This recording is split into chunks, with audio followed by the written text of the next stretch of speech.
SkillBridge. It's the Defense Department's name for a program to help service members, mostly enlisted, transition to civilian life. In examining it, the Government Accountability Office found that DoD doesn't track program data very well. That means it can't really tell how effective SkillBridge actually is or how to improve it. We get more now from the GAO's Director of Defense Capabilities and Management, Kristy Williams. Ms. Williams, good to have you with us.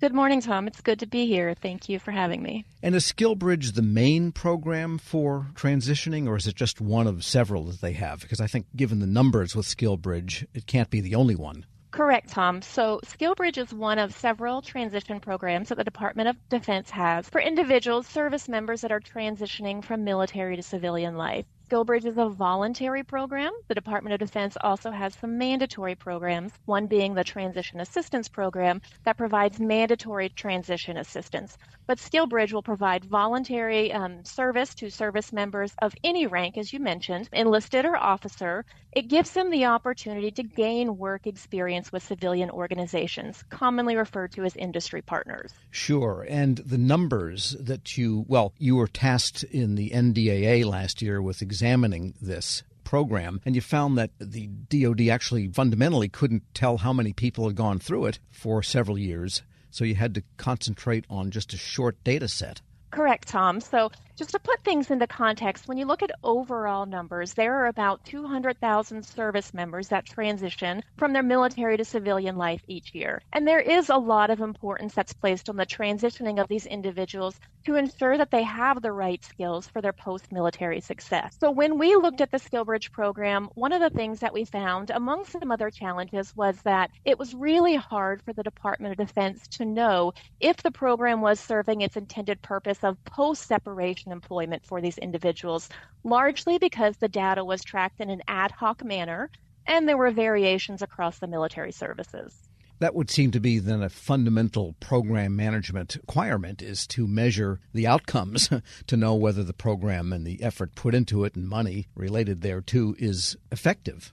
Absolutely. So when you look at program performance, having quality performance information is really an important and a fundamental step for decision makers. What that will do is it will help them understand and improve their programs. So specific to SkillBridge, if you look at the collection, the analysis, the reporting of standardized program data, if the department had that, it could help them identify any potential shortcomings or challenges with the program, but more importantly, it could help them develop tailored and effective corrective action plans. Bottom line is really to determine if the program is meeting that intended goal, again, of post-separation employment. Right. So what did you find they did know? And tell us about the 12,000 sample that you looked at. Sure. So per the mandate, we were tasked with looking at data from fiscal years 2019 to 2023. We found that data did not exist for some services and had been tracked inconsistently largely across the board. So we were able to find a common data set across the services, and it was for the first 2 quarters of fiscal year 2024. During that time, we found that almost 12,000 service members across the Department of Defense, and for us that also included the Coast Guard. So we looked at each of the military services to include Space Force and Coast Guard. And we found that, again, almost 12,000 service members across those organizations participated. When you look at a breakdown of those numbers, you'll see that there was a majority of enlisted. So there was a lot of individuals in the E4 to E6 range. And Army and Air Force had the highest participation based on the data we were able to track. The challenge was the data was ad hoc and it really varied by service. So some services had standardized collection approaches, while others had to do manual pulls, had to pull from one or multiple data sources to provide us with the information. We're speaking with Kristy Williams. She's Director of Defense Capabilities and Management at the Government Accountability Office. So there's uneven reporting among the services, and so it's hard to tell what the real usage is by class or rank, let's say, of enlisted service or maybe non-enlisted service member. But what about the outcomes? Were the services aware of whether people actually had jobs when they did muster out?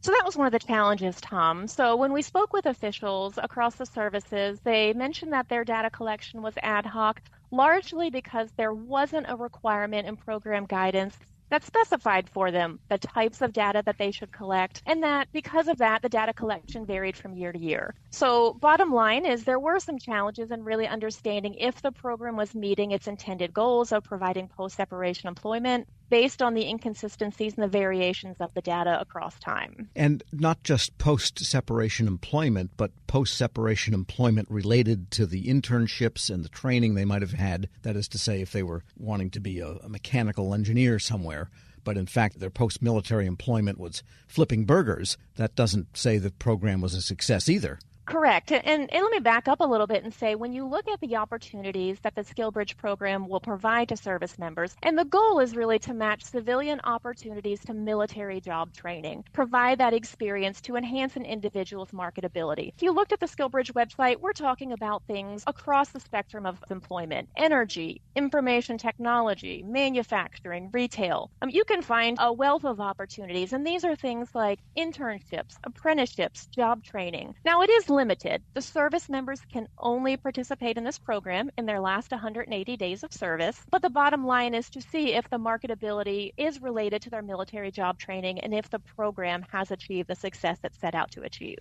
So fundamentally, the Defense Department doesn't know the answers to those questions. So yes, the inconsistent data approaches for tracking does create some challenges for them to fully know if the program is meeting those goals. And then you therefore had a pretty long list of recommendations. I think about 7. Yes, Tom, we did. So if you look at the recommendations, our fundamental high-level recommendation was directed to the Department of Defense. And there is a set of SkillBridge guidance. And the guidance didn't include information on what types of data should be tracked by each of the military services and how that data should be tracked and reported to the Military Civilian Transition Office, who oversees the SkillBridge program. So our first recommendation was focused on including that information in the guidance. We then had 6 additional recommendations, 1 to each of the military services to include Space Force, and then 1 to the Coast Guard.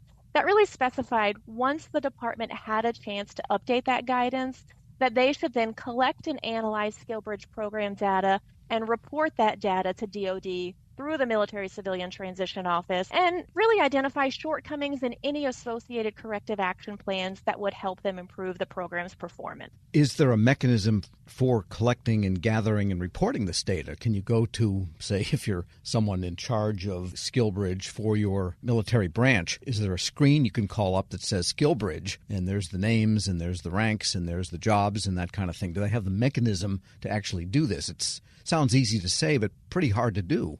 So I can't get into the specifics of each individual service's tracking system. I don't have the details on that. What I can tell you, Tom, is that one of the things that we like to do as an agency is really to afford the organizations the opportunity to build the programs, to build the collection tools around them. Now, I will say SkillBridge has a pretty robust website. If you look on their website, they track a lot of information to include industry partners and participants in the program. So there are opportunities and there are tools that are available to collect that. I think one of the things that we like to empower the organizations to do is really build those systems in a manner that will help them most effectively collect and track the data. At the end of the day, though, some consistency across is helpful so that DoD's office that is responsible for overseeing the program has some consistency in the data across the services. I guess that's kind of a universal lesson then. If you're going to establish a program, especially a statutory program, then part of that program establishment is the ways to collect the metrics in an organized way and be able to use them for program evaluation. Absolutely. So, having that performance information, having quality data, having a consistent way to track information, they're all among some key standards and practices that organizations can follow to ensure that, programs are successful, programs are achieving goals and achieving their intended purposes. And did the Pentagon and the different services say, yeah, Kristy, you're right? Well, they didn't necessarily say, yes, Kristy, you're right. But in terms of the recommendations, yes, DoD did concur with the GAO's recommendations and plan on taking steps to implement those recommendations moving forward. Kristy Williams is Director of Defense Capabilities and Management at the GAO. Thanks so much for joining me. Thank you, Tom. I appreciate you having me. And we'll post this interview along with a link to her report at federalnewsnetwork.com/Federal Drive. Subscribe to the Federal Drive wherever you get your podcasts.